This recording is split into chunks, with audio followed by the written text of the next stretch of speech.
Hi, this is Summer Anderson and Jamie Baker with the Grider Peterson team here in East Idaho. If you're watching this, you are curious about what East Idaho living looks like and the current real estate market here in Idaho Falls and the surrounding area. Go ahead and like this video and subscribe to see more.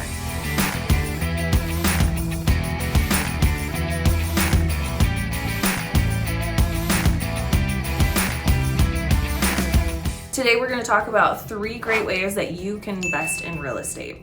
One good way to invest in real estate is either a short-term or long-term rental. Short-term rentals are awesome and very popular right now. We're seeing that just grow like crazy with Airbnb and VRBO. One good thing to keep in mind while you're looking at a property for a potential Airbnb or VRBO is the location. Is the location where it's at going to allow you to do that? Also, something you need to keep in mind with both short-term and long-term rentals is your increased taxes and renter's insurance. It's going to be different than your primary residence, so that's something important to keep in mind. So for a long-term rental, which is generally any rental that you're going to have a person in there for longer than 30 days, you need to consider location, your cap rate, and the resale value in the future. Location, you're going to want to consider what kind of schools are around, the crime rates, if it's close to any sort of downtown activity, that's going to make it a little more feasible for someone to want to live there.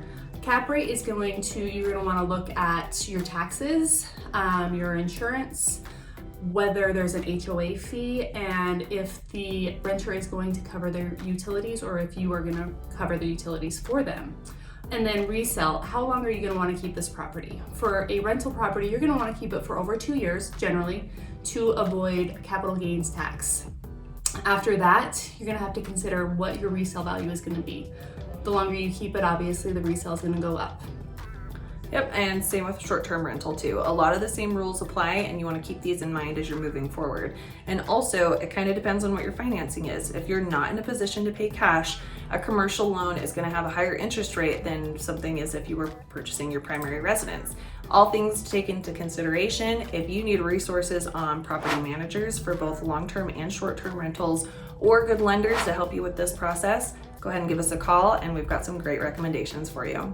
All right, option number 2, fix and flip. That can be really hard in this market while housing prices are so high, but my good friend Jamie here has a lot of experience on fixing and flipping homes that are distressed and turning it to make a profit. So tell us more about it. Awesome. So anytime that you're looking to fix and flip, you're going to look at the same kind of things that you're going to look for a rental property.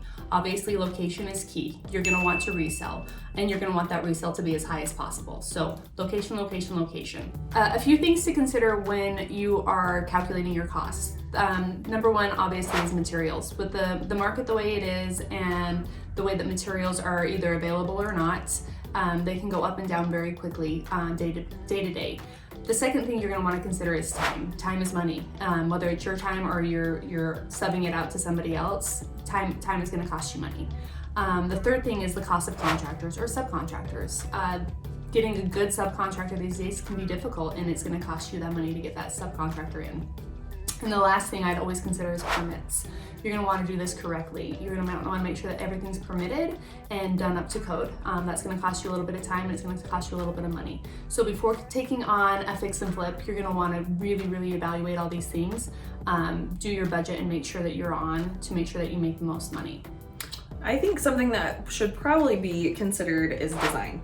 Because we see a lot of houses, we see a lot of fix and flips, and sometimes the finishes aren't quite what buyers are looking for right now. So I think getting the input of either a designer, someone who's very in tune with design, or even a real estate agent, someone that's viewing a ton of properties, going in different houses with different buyers to really help you narrow in what color schemes or finishes or, tile, that kind of thing that people are really looking for would be beneficial and potentially make you more money in the end. So definitely something to keep in mind that I don't know that all people necessarily take into consideration. Right, and going off that, Summer, you're going to want to make sure that your design is very generic. Yes. Not generic in that it's just a white wall and just regular carpet, but not buyer specific.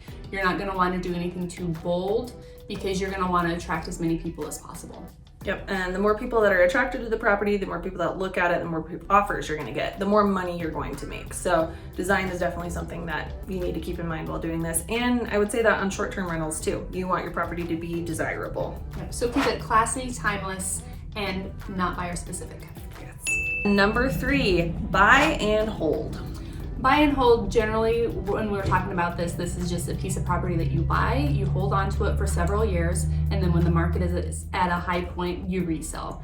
This is generally done on just pieces of land in a desirable location. A large parcel, something that could later be subdivided, is a really good buy and hold situation.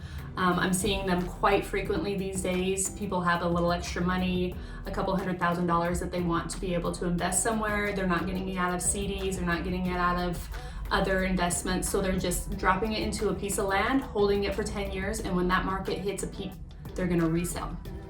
Okay, that is 3 great ideas in how you can invest in real estate. If you have any additional questions on how to get this process started, we would love to help you. So feel free to give us a call. Again, my name is Summer Anderson. I'm with the Grider-Peterson team. My phone number is 208-881-6805. And I'm Jamie Baker, and I'm also with the Grider-Peterson team, and my phone number is 208-705-7773. Thank you. Thank you.